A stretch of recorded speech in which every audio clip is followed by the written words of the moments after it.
Bonjour, nous démarrons le deuxième cours de cette série consacrée à des clusters biologiques.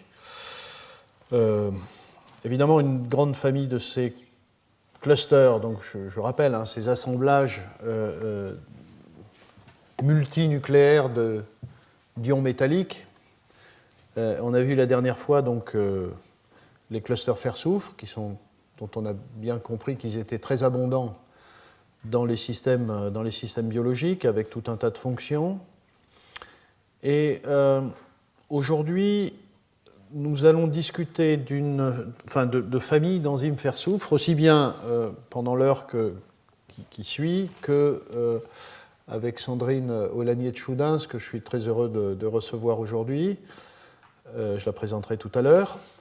Donc justement des enzymes fer-soufre qui ont potentiellement des intérêts comme cible thérapeutique. Ça sera la constante de la matinée. Dans le cas du sujet que je vais traiter ici, il y a en plus, parce qu'on commence un peu à comprendre la chimie qui est mise en œuvre par les systèmes enzymatiques dont je vais parler.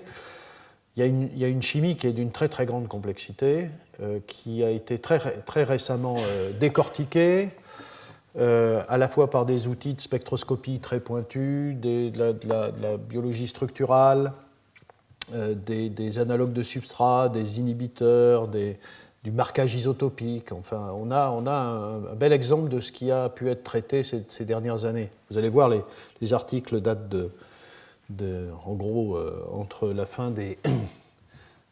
début des années 2000 et beaucoup à la fin des années 2000, jusqu'à 2011-2012. Et notamment, il y a quelques cas où on trouve de la chimie organométallique dans le monde vivant, très très peu. Un exemple classique, c'est l'adénosylcobalamine et la vitamine B12, qu'on connaît depuis très longtemps. Lorsque je parle d'hydrogénase, vous vous souvenez, pour ceux qui étaient là dans les années précédentes, parce que j'ai souvent parlé d'hydrogénase, mais j'en reparlerai dans un autre contexte cette fois-ci, enfin plus tard dans l'année, enfin au mois de février. La mise en œuvre de liaisons fer-carbone est quelque chose de très très rare en biologie. Et là, on va voir un exemple dans lequel ceci est au cœur de la chimie qui est mise en œuvre par ces enzymes. Alors, ce groupement, ici, isoprène, est présent dans tout un tas de molécules biologiques. Vous en avez une série qui est représentée ici. Voilà, vous avez ici les quinones de la chaîne respiratoire, ubiquinone ici, vitamine Q, ménaquinone, vous avez la vitamine E, vous avez ici le cholestérol, vous avez ici des molécules présentes dans les membranes de certains organismes, vous avez ici le bêta-carotène, donc vous avez tout un tas de molécules extrêmement importantes qui dépendent de l'introduction de ce groupement isoprène. Ce dont on va... Enfin, ici, vous voyez, c'est assez évident, ça l'est moins là-dedans, mais c'est des réactions de couplage de ces groupements. Et donc, toute la question qu'on va discuter, c'est comment ces molécules sont synthétisées. Parce qu'évidemment, c'est très très important quand il s'agit de synthétiser des molécules aussi essentielles que le carotène, le bêta-carotène, le cholestérol ou l'ubiquinone. Voilà.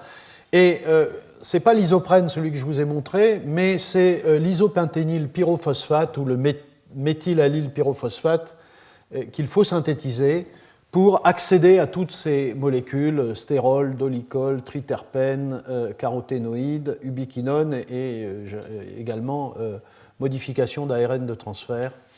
Donc ce sont ces molécules qui doivent être synthétisées et qui ensuite sont incorporées. Alors bon, simplement à nouveau, toutes ces molécules jouent des rôles essentiels donc, comme composants membranaires. Ce sont des chaînes grasses qui sont collées à des molécules, également dans des transports d'électrons, dans de la signalisation cellulaire, dans de la régulation de l'expression des gènes, dans la dégradation des protéines, enfin dans tout un tas de processus. Donc effectivement, c'est assez important de se poser la question de la biosynthèse de ces molécules-là. Et vous allez voir que c'est assez complexe et en même temps, ce n'est que tout récemment qu'on commence à comprendre l'ensemble de la problématique. Alors il y a une voie qui est connue depuis très très longtemps, enfin depuis longtemps, qui est celle qui est présente chez les mammifères, chez les plantes, enfin dans les mitochondries des plantes et chez les archées par exemple. Et c'est ce qu'on appelle la voie mévalonate. Voici donc l'acide mévalonique qui est un intermédiaire. Donc vous avez toute une série d'enzymes qui conduisent ici, vous voyez, à l'isopentényl pyrophosphate et au diméthylallyl pyrophosphate. Il s'avère que cette voie a été bien décortiquée, on connaît l'ensemble des enzymes qui participent à la biosynthèse de ces deux molécules. Ce n'est pas de la chimie très très compliquée. Elle est particulièrement connue, cette voie, parce que notamment l'HMG coenzyma réductase est une cible thérapeutique extrêmement importante, et notamment les fameuses statines dont on parle ont comme cible cette voie qui conduit à l'acide mévalonique. Et donc, cette voie-là a été tout à fait étudiée. Les statines, je vous rappelle, qui contrôlent la biosynthèse du cholestérol et qui est utilisée dans le cas de pathologie cardiovasculaire. Plus récemment, on a découvert, enfin pas nous, mais un certain nombre de chercheurs, et notamment des chercheurs à Strasbourg, ont contribué de façon extrêmement importante à cette découverte. La découverte d'une autre voie de biosynthèse de ces deux molécules, à nouveau isopentényl diphosphate et diméthylallyl phosphate. Alors, oui, vous voyez ici, ce sont des isomères, hein, donc c'est des molécules qui s'interconvertissent. Il y a une enzyme qui fait ça, IDI, ici, isomérase. Donc là aussi, toute une voie nouvelle de biosynthèse, et ce qui est intéressant, c'est que cette voie, c'est la voie de la plupart des bactéries, de parasites qu'on trouve dans les chloroplastes de plantes, dans les cyanobactéries, les algues, etc. Et évidemment, ce que vous constatez tout de suite, c'est que c'est une voie qui n'est pas présente chez l'homme. Et donc, tout de suite, c'est le cas recherché, enfin, quand on vise de façon rationnelle une cible thérapeutique, pour éviter évidemment les effets secondaires, c'est de trouver des voies métaboliques qui sont spécifiques de la bactérie, de l'agent infectieux, qui permet d'envisager des molécules qui tapent spécifiquement sur certaines de ces étapes, sans taper sur la biosynthèse de ces molécules chez l'homme, puisque l'homme a sa propre voie spécifique. Et les systèmes sont suffisamment différents pour qu'en effet, on puisse être très sélectif sur le plan de l'inhibition de la biosynthèse de ces molécules. Alors là, la chimie est beaucoup plus complexe. Alors c'est une voie métabolique voie de biosynthèse qui a été étudiée de façon très très détaillée parce que pour cette raison de ciblage thérapeutique. Donc il y a tout un tas de ces enzymes-là qui sont étudiées de ce point de vue-là, avec recherche d'inhibiteurs spécifiques, etc. Et ça passe par une biologie structurale extrêmement poussée. Pratiquement tous les... D'ailleurs, je crois que maintenant, toutes les enzymes de cette voie sont caractérisées sur le plan structural.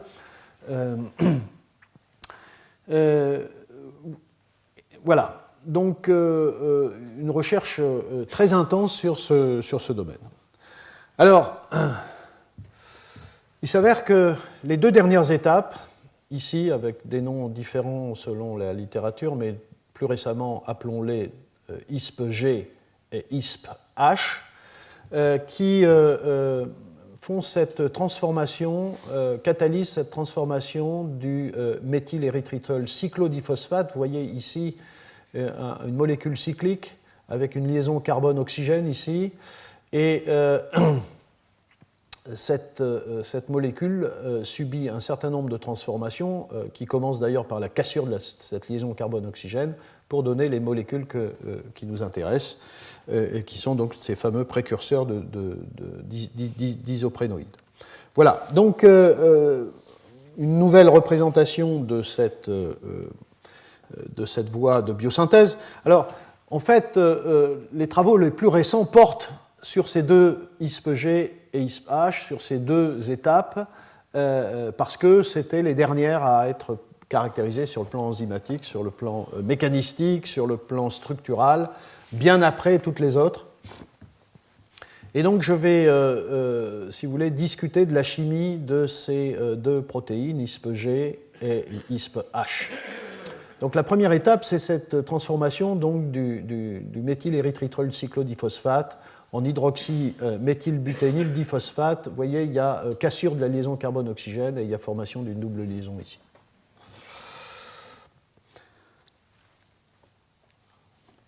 Alors vous voyez, première information de type structural, donc c'est des résultats très récents, 2010-2012.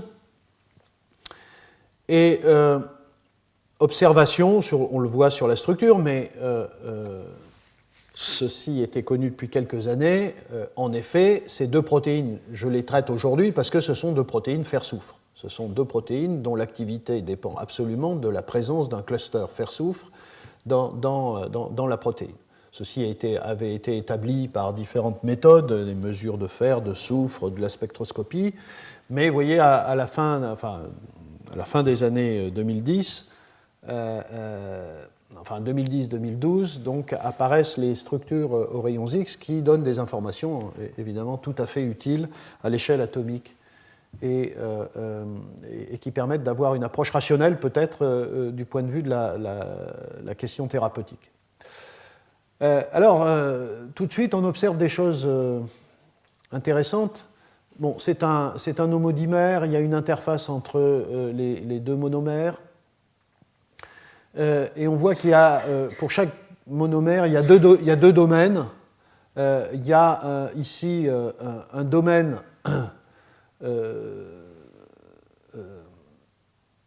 de type, avec un fold, avec une organisation structurale classique, qu'on appelle Tim-Barrel, tonneau de type triose phosphate isomérase.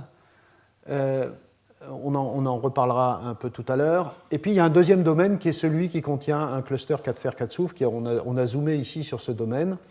Et là, vous voyez, c'est un des exemples, j'en avais parlé la semaine dernière, c'est un des exemples où le cluster fer-soufre, donc c'est un cluster, 4 fer, 4 soufre, vous voyez, il y a 4 atomes de fer et de soufre.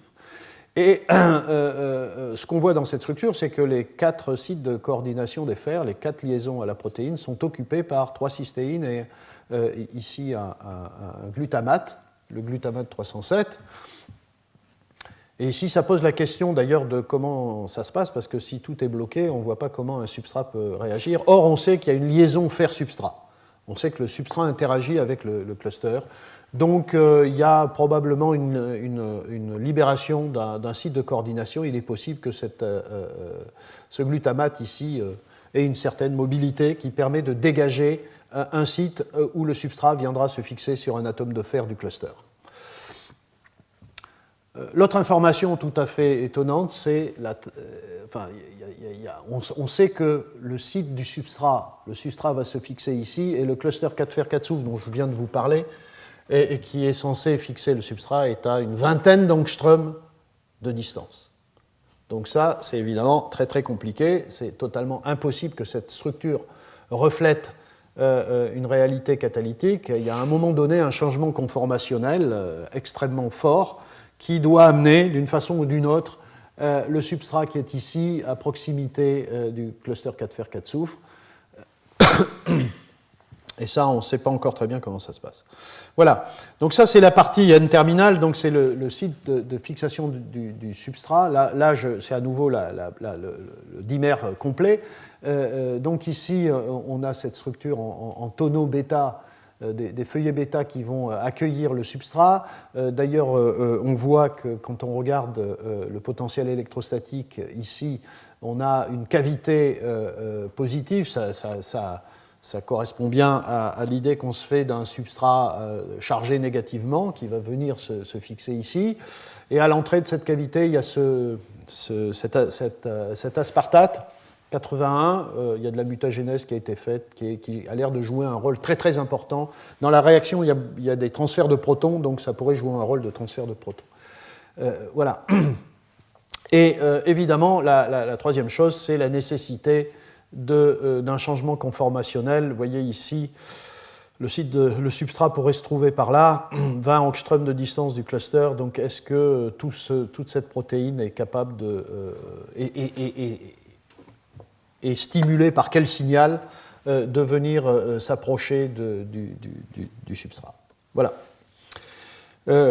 En fait, il y a deux familles de cette protéine ISPG. Il y a la famille ici dans laquelle vous avez la partie N-terminal et C-terminal qui sont accrochés de façon... Les deux domaines qui sont accrochés de façon covalente. Et puis vous avez un autre cas qu'on retrouve chez les plantes, chez les parasites et chez certains pathogènes, dans lequel vous avez un second domaine de type A. C'est-à-dire qu'il est organisé sur le plan structural exactement de la même façon, et en même temps, il n'y a pas du tout de conservation des acides aminés importants. Et la structure aux rayons X de cette protéine a été également obtenue, où vous voyez le domaine B, donc le domaine 4 fer 4 soufre, le domaine de fixation du substrat, donc ça c'est le monomère qu'on a vu tout à l'heure, mais en plus il y a une partie qui ressemble à A, et il y a même la fameuse interface des deux hélices, mais c'est quand même une seule chaîne polypeptidique. Donc il y a eu ici un phénomène d'évolution qui est un peu schématisé ici. Vous avez un domaine de fixation du substrat, un domaine de cluster fer-soufre qui se sont accrochés de façon covalente. Ici, c'est la zone d'interface, les deux hélices. Ensuite, il y a eu des systèmes dans lesquels B et A se sont fixés de façon covalente. On avait peut-être un système avec deux A et deux B, et puis il y a un B qui a disparu, et des mutations sont produites sur A, et on a fait un système. La question, c'est évidemment à quoi ça sert de faire tout ça, quel est l'avantage sélectif pour ces organismes d'avoir fait un système ISPG, qui contient un second domaine A. Alors, si on veut avoir une approche un peu rationnelle de recherche de médicaments qui cibleraient ISPG, l'approche structurale est évidemment importante, mais l'approche mécanistique est également essentielle pour ouvrir d'autres possibilités au design de molécules qui pourraient être actives. Et dans ce cas-là, c'est aussi intéressant parce que la transformation de cette molécule en celle-ci n'est pas absolument évidente sur le plan chimique. C'est une réaction qui doit être catalysée, bien sûr, c'est ISPG qui la catalyse. On a besoin de protons et on a besoin d'électrons. En fait, au cours des dernières années, il y a énormément de travaux notamment de spectroscopie, je l'ai indiqué, notamment spectroscopie magnétique, résonance paramagnétique électronique, Andor, iScore, évidemment tout ça avec du marquage. Donc ce sont, si vous voulez, l'Andor et l'iScore, ce sont des techniques de résonance paramagnétique à deux dimensions qui permettent de mieux caractériser les couplages entre les électrons et les noyaux qui ont des spins nucléaires en particulier.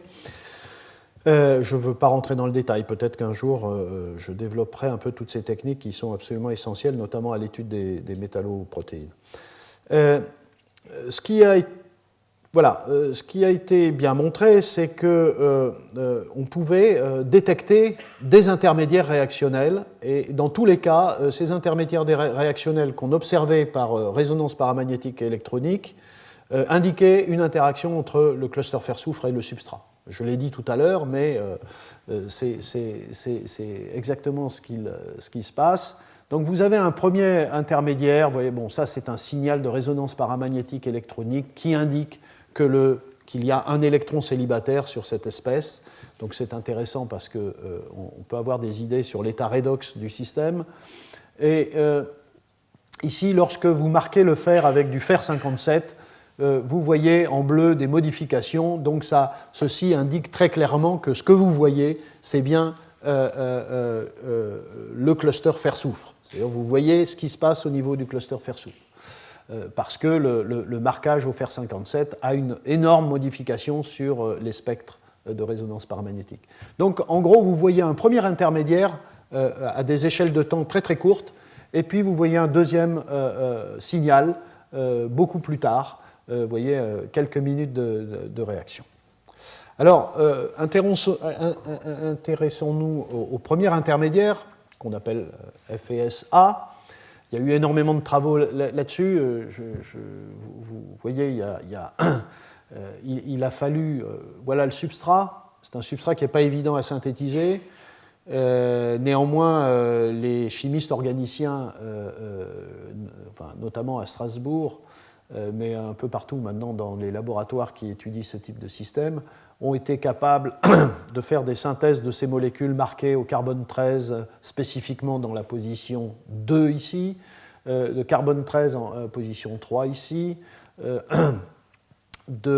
marquées au phosphore 31, il y a également des marquages au deutérium. Enfin, tout ça est important parce que justement en changeant les atomes et en leurs isotopes, vous modifiez les couplages avec l'électron célibataire, celui qui permet de voir un signal RPE, et donc vous avez des informations sur la localisation de l'électron, sur l'interaction entre le métal et tel ou tel carbone ou tel hydrogène. C'est toute la logique. Vous voyez des résultats très récents, et l'hypothèse de travail, c'est qu'il faut des protons pour ici protoner cet atome d'oxygène et ouvrir la liaison carbone-oxygène.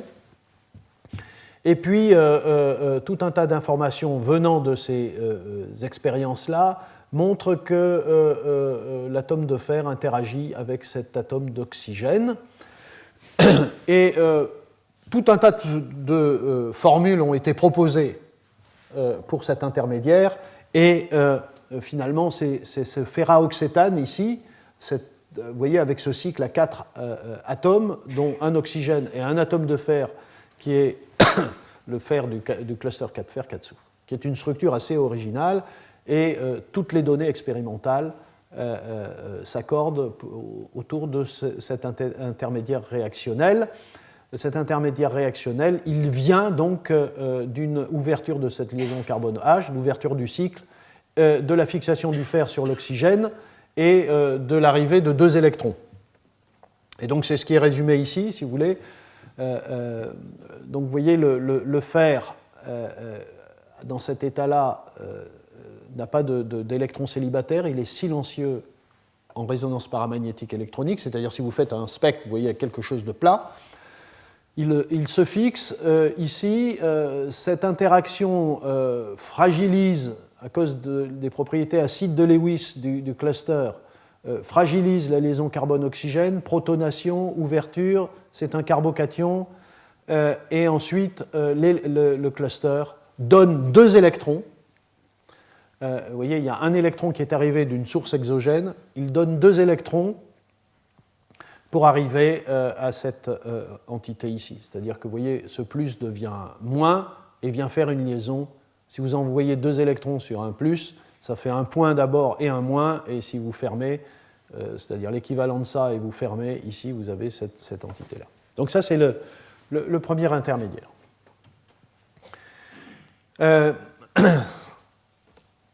le deuxième intermédiaire,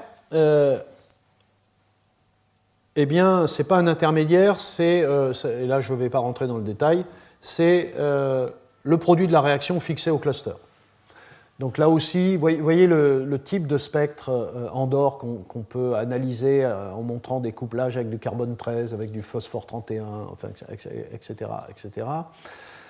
Donc ici, on voit très bien que le signal qui est obtenu au bout de le signal donc, du deuxième dit intermédiaire, 45 minutes, vous voyez, le signal RPE, en fait, il est le même que celui que vous obtenez si vous mettez le produit lui-même de la réaction sur le cluster 4 fer 4 soufre.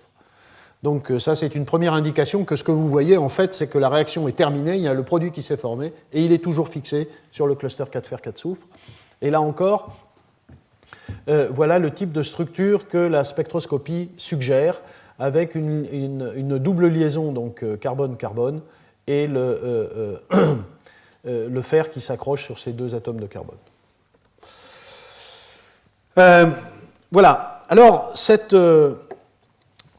c'était une découverte quand même tout à fait importante. C'est la première fois, à ma connaissance, qu'on voit de la chimie organométallique, de la pure chimie organométallique sur un cluster 4 fer 4 soufre, c'est-à-dire la mise en œuvre de liaisons carbone-fer, et la première fois, à ma connaissance, qu'on voit une double liaison, une oléfine, s'accrocher sur un cluster, notamment par sur l'atome de fer dont la coordination a été libérée. Alors tout de suite, ça a suggéré des molécules particulières, originales, qui pourraient aller se fixer sélectivement sur ce cluster et donc bloquer la réaction considérée, donc bloquer la synthèse de l'isopentényl diphosphate et du diméthylallyl pyrophosphate, qui sont donc les fameux précurseurs de toutes les molécules isoprénoïdes qu'on veut, dans certaines conditions, maladies cardiovasculaires, bloquer. Ça, c'est pour les statines, ou qu'on veut, dans le cas des bactéries, bloquer aussi pour annihiler leur virulence, leur pathogénicité, etc., etc. Et ça conduit à quelque chose qui, de mon point de vue, est très original, qui est la recherche d'oléfines ou d'alcines comme inhibiteurs de cluster fer-soufre. Et il s'avère que dans la recherche de ces molécules actives, eh bien, des molécules de ce type-là, vous voyez, avec une triple liaison carbone-carbone, qui en effet interagissent avec le cluster 4 fer 4 soufre. Là encore, je ne détaille pas les informations spectroscopiques, notamment de type paramagnétique électronique à une ou à deux dimensions, mais où on établit en effet que cette triple liaison a la capacité d'interagir avec un atome de fer du cluster. Et ceci donne des molécules qui commencent à avoir un certain intérêt, puisque ce faisant, et là vous voyez l'intérêt, c'est l'intérêt de la recherche, du travail extrêmement précis sur le mécanisme enzymatique, parce que si on n'avait pas compris cette possibilité de faire interagir un double épi, une double liaison ou une triple liaison sur un atome de fer, on ne serait pas allé chercher ces molécules, et en ayant compris cela et en allant chercher ce type de molécules, on trouve des inhibiteurs qui sont encore peut-être encore trop loin, parce que, bon, vous voyez, c'est pas loin du micromolaire, il faudrait faire mieux que ça pour un médicament, mais on a trouvé des molécules qui sont bien plus puissantes en termes d'effets inhibiteurs que tout ce qui était connu auparavant. Donc ici, c'est une sorte de plaidoirie pour dire que la recherche de médicaments, ce n'est pas simplement une structure, et puis lui coller dessus de façon virtuelle des milliers de molécules, et puis attendre de voir qu'il y en a une qui s'accroche virtuellement. C'est aussi des analyses extrêmement pointues des mécanismes enzymatiques, y compris dans des cas comme ça qui sont très complexes et qui demandent des outils et des compétences quand même assez rares pour avoir de nouvelles stratégies thérapeutiques. Voilà. Bon, le deuxième système, c'est un peu la même chose. Ce sont d'ailleurs les mêmes laboratoires qui ont attaqué le problème. Donc, vous avez vu, on a réglé ce problème. On a ouvert ici et on a fait une sorte de déshydratation, hein, puisqu'il y a une liaison carbone-OH qui a disparu et il y a une double liaison qui s'est formée. Oui, je n'ai pas tellement détaillé la fin, mais vous voyez, quand on est ici, là aussi, la liaison, enfin, les propriétés d'acide de Lewis du fer, notamment dans cet état 3+, qui est très appauvri en électrons, a tendance à polariser de façon extrêmement forte cette liaison carbone-OH et donc de favoriser une rupture hétérolytique de cette liaison carbone-OH. Et c'est ce qui conduit, si vous voulez, à cette double liaison. Voilà. Alors, deuxième étape, ISP-H. Et donc, ici, c'est la liaison carbone-OH qu'il faut transformer en liaison carbone-H. Donc, c'est une réduction également, c'est une réduction à 2 électrons. Alors, procédons de la même façon. Là aussi, vous voyez, un peu plus ancien, mais fin des années 2000, 2008-2009. Donc, on a des informations structurales sur cette protéine, ISP-H. C'est une organisation assez intéressante avec 3 domaines qui ont strictement aucune homologie de séquence. Vous voyez ici, quand on la regarde dans une direction, quand on la regarde dans la direction perpendiculaire, c'est une protéine qui est très plate. Et le cluster 4fer4-soufre est au milieu des 3 domaines. Là aussi, c'est un cluster qui est fixé à la protéine par 3 cystéines et un troisième ligand qu'on ne connaît pas, qui est peut-être un acide aminé de la protéine, ou qui est peut-être une molécule d'eau, ou qui est peut-être autre chose. Mais en tout cas, ceci conduit à une certaine instabilité du cluster qui fait qu'en général, il a tendance à perdre son atome de fer et que le plus souvent, dans les structures, ce qu'on voit, c'est des 3 fers, 4 soufres, par perte de cet atome de fer. Bon. Vous voyez, le cluster 4 fer, 4 soufre est ici, on voit une cavité qui permet l'accessibilité à ce 4 fer, 4 soufre. Et là aussi, les hypothèses de travail, c'est que ce 4 fer, 4 soufre est un site sur lequel le substrat vient se fixer pour être transformé. C'est d'ailleurs cette interaction avec... Enfin, c'est une notion permanente. Si un métal est là pour catalyser une réaction, c'est qu'il sert à activer d'une façon ou une autre un substrat, et la seule façon d'activer le substrat, c'est qu'il y ait une interaction directe entre l'ion métallique et le substrat. C'est cette interaction qui modifie l'électronique du substrat et le rend plus actif pour la réaction mise en œuvre. Si les deux choses sont séparées, il n'y a pas de raison que ce substrat qui est stable par ailleurs soit transformé. Donc ça, c'est toujours la clé de le faire. Bon, là aussi, il y a des recherches de mécanismes pour des recherches d'inhibiteurs. Donc, une façon d'imaginer la chimie, c'est une hypothèse de travail. Vous voyez, à nouveau, vous pouvez raisonner que cette molécule qui est relativement simple, qui est petite et qui est relativement simple, sur le plan chimique, ça paraît assez naturel de penser que c'est cet hétéroatome, cet atome d'oxygène qui va se fixer sur le fer. Et effectivement, en 2010, il y a eu une structure aux rayons X de la protéine en présence du substrat et qui montre en effet cette liaison entre... Bon, c'est là qu'on voit la puissance de la biologie structurale, de l'analyse structurale cristallographique des protéines. On a ici, vous voyez, une très belle information sur l'atome d'oxygène fixé sur l'atome de fer du cluster. Et vous pouvez constater qu'il y a tout un réseau avec ces glutamates, une molécule d'eau, des thréonines, tout un réseau de liaisons hydrogènes qui vont assurer probablement des transferts de protons qui sont associés à cette chimie.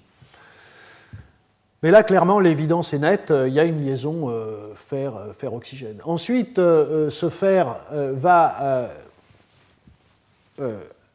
accepter des électrons qui viennent d'une source d'électrons, d'une chaîne de transfert d'électrons, et va être le médiateur du transfert d'électrons à cette partie organique qui peut se traduire par une liaison, une cassure de la liaison carbone-oxygène ici pour donner éventuellement un radical. Vous voyez, ça va être un radical ici, donc un radical stabilisé par la double liaison qui est en alpha, donc un radical allyle, c'est assez classique. Et puis un deuxième électron qui peut conduire à un anion. Toutes ces entités potentiellement très instables et très réactives sont sûrement stabilisées par la présence du cluster à proximité, le radical et l'anion.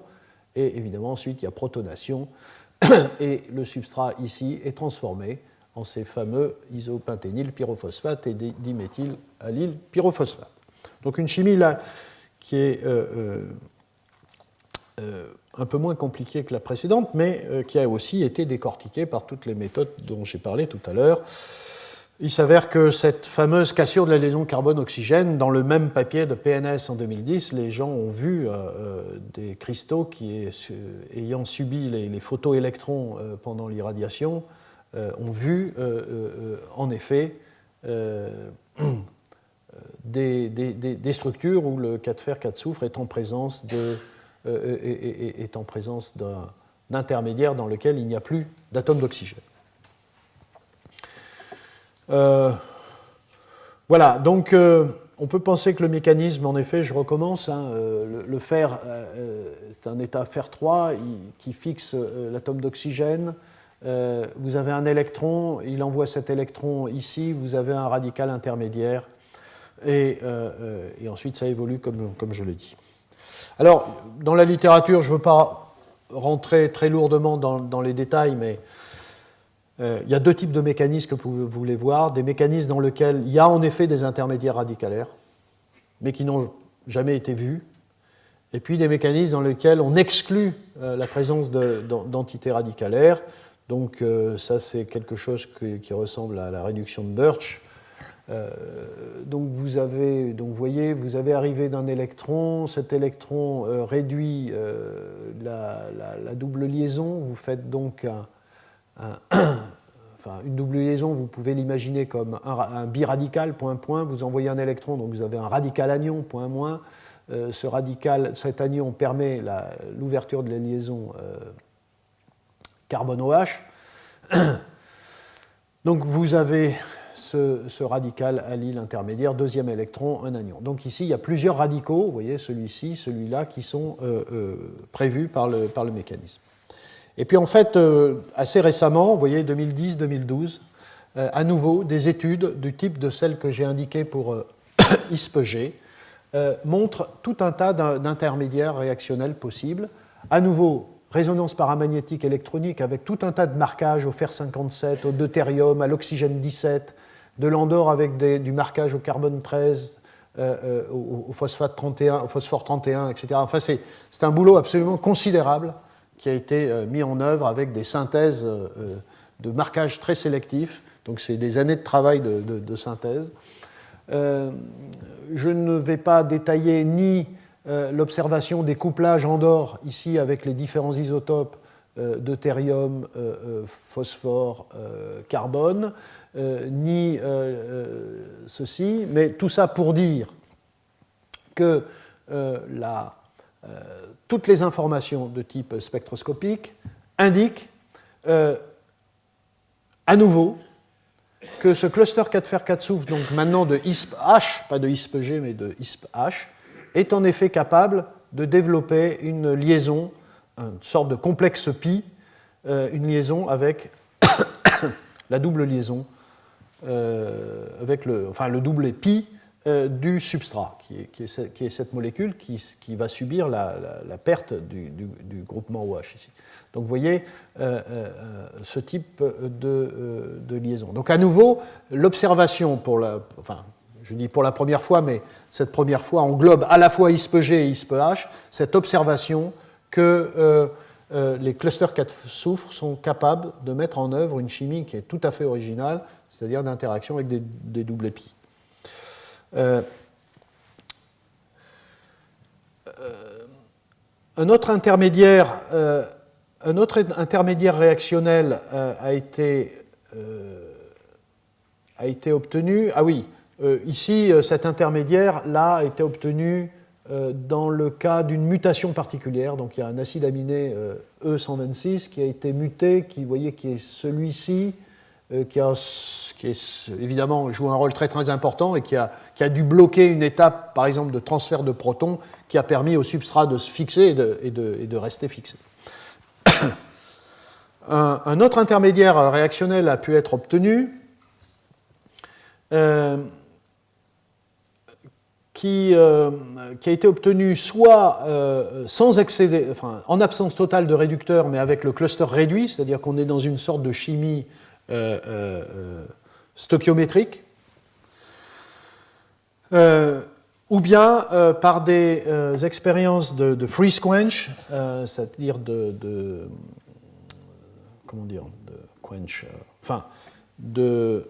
piégeage par le froid d'un intermédiaire réactionnel, des techniques qui permettent d'arrêter la réaction à des temps très courts, et là, en présence d'un excès de réducteur. Et là, il y a une autre espèce qui se forme. Là aussi, je ne détaille pas, n'analyse pas avec vous les spectres de résonance paramagnétique et électronique. J'indique à nouveau tous les marquages qui ont été faits. Et là, c'est l'observation, tous les marquages sont bien interprétés par une structure dans laquelle le cluster 4 fer 4 soufre fait une liaison fer-carbone avec un groupement allyle qui serait, si vous voulez, l'équivalent de... je ne devrais pas montrer ce mécanisme, mais je vous montrerai ce que c'est que l'allyle. Et donc, oui, ben voilà. Donc, le film de la réaction est ici. Hein, c'est vraiment très, très intéressant de le suivre de cette façon-là, afin d'être au cœur de la protéine et de regarder comment la chimie se met en œuvre sur un système aussi complexe.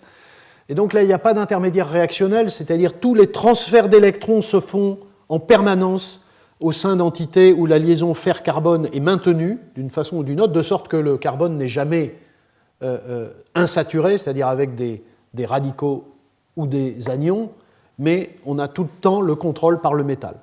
Et donc c'est une vraie chimie organométallique où, vous voyez, donc les électrons arrivent, on a cet intermédiaire qui s'accumule. Hein, vous voyez cette interaction avec la double liaison ici, qui s'accumule parce que probablement avec cette mutation, on a eu un blocage d'une étape qui aurait débobiné cet intermédiaire. Voilà le fameux, le second intermédiaire allyle, ici avec cette liaison fer-carbone. Donc vous voyez, le premier intermédiaire est ici, enfin c'est un complexe cluster fer-substrat. Ici, le deuxième, celui que j'ai montré. Et ensuite, vous avez la transformation qui va jusqu'au produit. Voilà. Et ici, vous voyez qu'au moment où on passe d'ici à là, vous avez départ de cette liaison, cassure de cette liaison carbone-oxygène, départ d'une molécule d'eau que vous voyez ici. Donc cet atome d'oxygène était ici auparavant, ça se casse, molécule d'eau, et ensuite on va jusqu'au produit. Voilà. Non, ça, c'est pas important. Donc là aussi, par la même démarche qui suggère que le mécanisme enzymatique reflète évidemment une capacité du cluster fer-soufre à interagir avec des carbones, et notamment des carbones insaturés. Et donc il y a eu tout un tas d'études, vous voyez, 2010, tout un tas d'études qui ont été menées sur notamment des complexes, des substrats, oui, des molécules de type alcine, donc possédant une triple liaison. Donc vous avez tout un tas de molécules ici qui ont été testées. Vous voyez, vous arrivez à des... tout à l'heure, je devais être à 300 micromolaires en IC50. Donc ça, l'IC50, c'est la concentration de l'inhibiteur qui permet d'inhiber à 50% l'activité enzymatique. Vous voyez, ici, on est à 6 micromolaires, et ici, on est à 0,45 micromolaires. Donc on commence à avoir des molécules qui sont extrêmement intéressantes. Non, excusez-moi, tout à l'heure c'était du nanomolaire, 330 nanomolaires, donc on était au niveau du 0,3 micromolaire. Donc ici on a aussi des molécules qui sont en dessous du micromolaire. Voilà, et là aussi, de la même façon que vous pouvez faire du marquage sur les substrats, ici les gens ont fait aussi du marquage sur les inhibiteurs et à nouveau ont pu montrer que ce propargyle diphosphate qui est celui-là, oui, donc celui-là, les propriétés donc spectroscopiques et les marquages collent parfaitement bien avec la triple liaison venant se fixer sur un atome de fer. Bon, plus récemment, une deuxième classe d'inhibiteurs ont été proposés. Ici, ce ne sont pas des carbones qui se fixent sur le fer, c'est quelque chose de plus classique, qui sont des molécules avec des pyridines, donc ce sont des azotes. Et donc l'idée, c'est que l'atome d'azote, alors ça, je dirais, c'est plus classique que des hétéroatomes viennent se fixer sur des atomes de fer, et c'est bien ce qu'on observe ici. Donc vous avez une pyridine ici fixée sur un cluster 4 fer 4 soufre. Ceci a été parfaitement bien démontré par des expériences d'I-score, qui sont de la résonance paramagnétique électronique à 2 dimensions. Ça, c'est des études d'inhibition, mais en gros, voilà les chiffres. Vous avez des systèmes qui peuvent aller jusqu'à, vous voyez, une dizaine de micromolaires qui inhibent la moitié de l'activité enzymatique. Donc,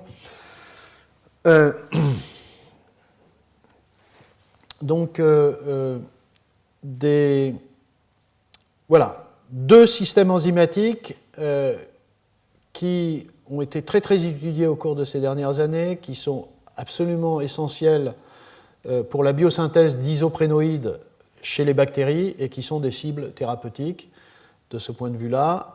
Et ce que j'ai essayé de vous montrer, c'est comment la démarche très pointue de la compréhension d'un mécanisme, de la structure, non seulement de la structure, mais aussi du mécanisme enzymatique, qui fait intervenir des espèces réactionnelles tout à fait originales, peut conduire donc à une démarche de recherche de médicaments, enfin de médicaments antibactériens, de molécules actives, parce qu'avant que ça devienne des médicaments, il faut pas mal de temps, donc de molécules actives qui agissent directement sur des clusters 4 fer 4 soufre. Bon, comme j'ai un tout petit peu de temps, je voudrais revenir à la biosynthèse de ces clusters fer-soufre.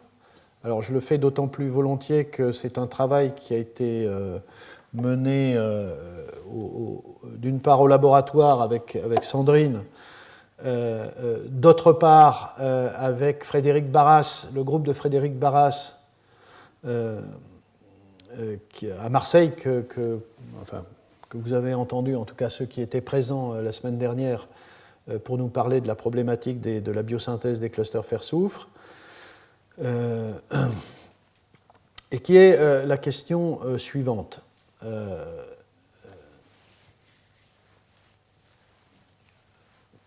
Comment ces 2 protéines, ISPG et ISPH, sont maturées?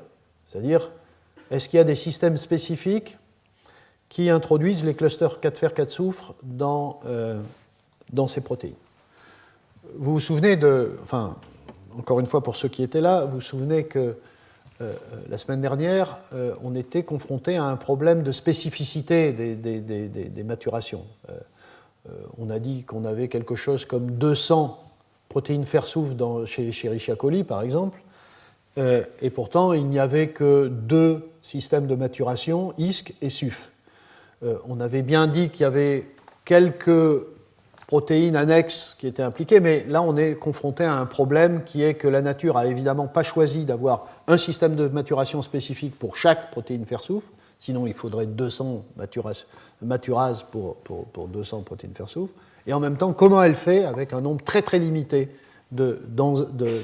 d'usines de fabrication des fer-soufre pour les délivrer de façon assez spécifique à une très très grande quantité de cibles.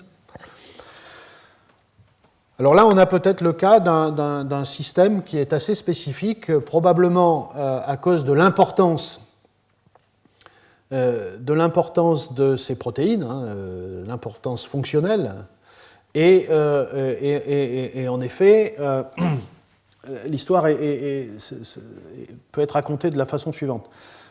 ISC-A et SUF-A sont des protéines qui jouent un rôle très très important dans la maturation des protéines fer-soufre, qui étaient connues depuis pas mal de temps parce qu'elles sont dans l'opérant ISC et SUF respectivement. Et puis, donc, nous avions avec Frédéric Barras identifié une 3e protéine qui avait un très grand nombre d'homologies avec ISC et SUF-A. Et en particulier avec des cystéines qui probablement fixaient des clusters fer-soufre. Alors en effet, cette protéine ERPA, qui ne s'appelait pas ERPA au début, on a pu montrer très clairement par là aussi de la spectro que c'était une protéine qui était capable de fixer un cluster fer-soufre, spectroscopie UV visible, spectroscopie Mossbauer.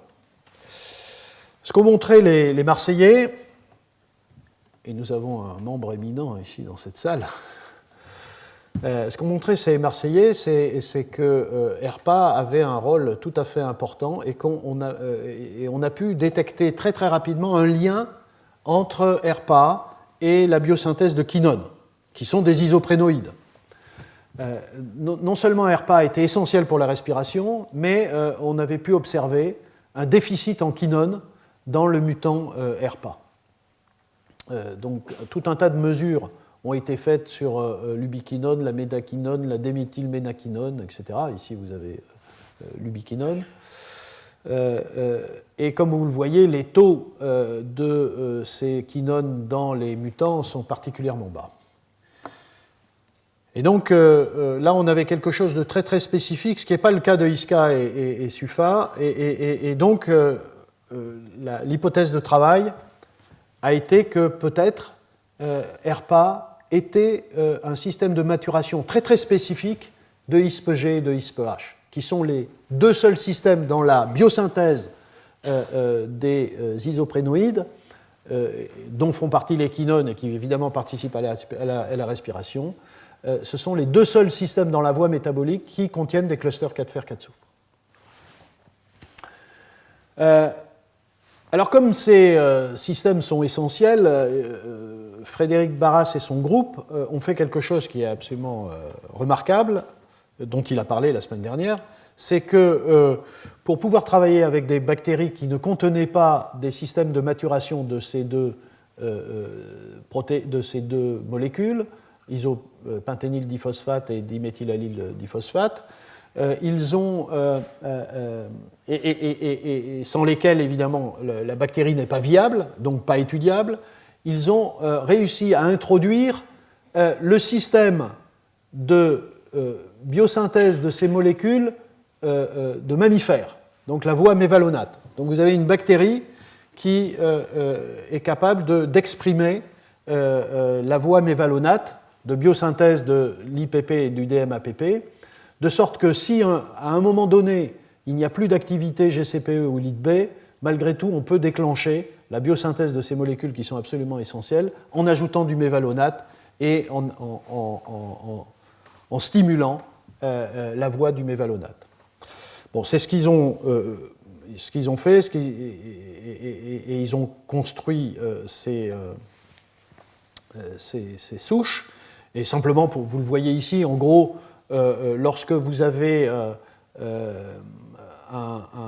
une souche dans laquelle il n'y a plus d'activité ERPA et que vous déclenchez la biosynthèse de la voie mévalonate par l'arabinose et que vous avez de l'acide mévalonique, ça pousse. Dans tous les autres cas, ça ne pousse pas.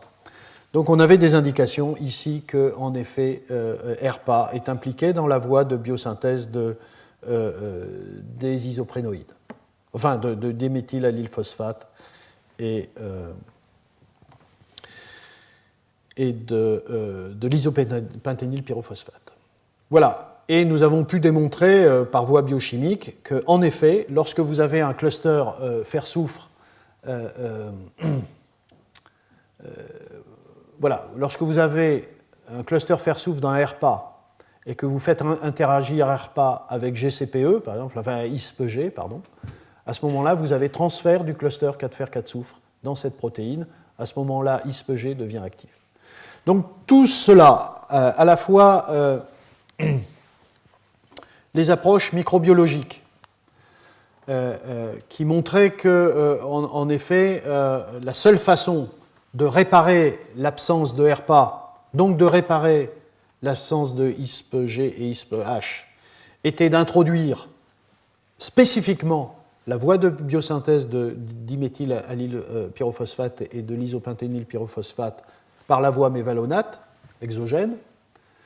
Et les informations biochimiques que nous établissions nous permettaient de conclure les choses suivantes. Premièrement, ERPA est un nouvel acteur de la biosynthèse des clusters fer-soufre qui joue un rôle très très important parce qu'il est impliqué dans l'assemblage des clusters d'enzymes qui sont essentiels à la biosynthèse des isoprénoïdes et des quinones, c'est-à-dire ISPG et ISPH. Et donc, ERPA est absolument nécessaire pour la respiration. Ceci est résumé ici. Chez les bactéries, la biosynthèse des isoprénoïdes et par exemple des quinones, dont leur respiration dépend si fortement, est sous le contrôle de deux enzymes à cluster 4fer4-soufre, ISPG, ISPH, qui sont des cibles thérapeutiques, mais qui sont aussi sous le contrôle d'une protéine ERPA spécifique qui introduit le cluster dans ces protéines et qui pourrait potentiellement être aussi, de ce point de vue-là, une cible thérapeutique. Ceci n'a jamais été exploré. Et sur ce, je vous remercie pour votre attention et je suis prêt à répondre à vos questions pendant que Sandrine se prépare. Merci.